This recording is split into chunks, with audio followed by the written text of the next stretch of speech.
If you want to learn how to do artificial neural network modeling to predict gas production based on oil, follow this video.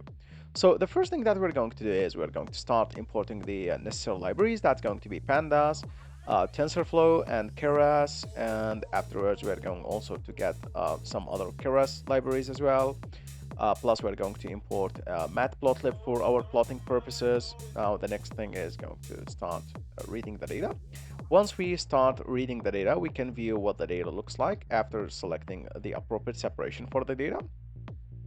Now this is what the data looks like, and based on the data, now we can start building our neural network model. So before we do that, we can also see the relationship between them. You can see it's a nonlinear relationship. So hopefully the neural network model will capture this nonlinearity. So first of all, we're going to create a sequential model that's going to scan the layers from the left to right. And the first is going to be the input layer, and that's going to be the layers dense, and we're going to assign how many inputs we're going to use. This is going to be an 8 neuron, so with one input, so the activation is going to be linear, and you can switch it to other activations as well. The next thing, we're going to input the layer that's going to be the output, which is going to be just one. It's really basic model.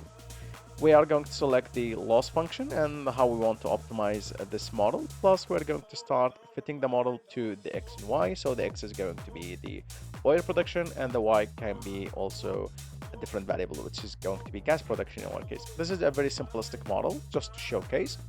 And we're going to set the iterations or the epochs to 100, and you can see the model already started to learn. However, it's not learning very well. We can switch and basically shift some of the inputs in order to make the model perform a little bit better. Now it's time to plot the historical data against the prediction data to see how good we did. Plus, also there are also some other diagnostics that we can do in order to know if the model is learning or not. And there we go. Now this is your final result. Plus, we can also increase the number of neurons, and the more neurons you have, the more layers you have, the more deeper the network is going to be, and the better learning process you will have. Now let's give this a nice run. There we go. Now this is your final result.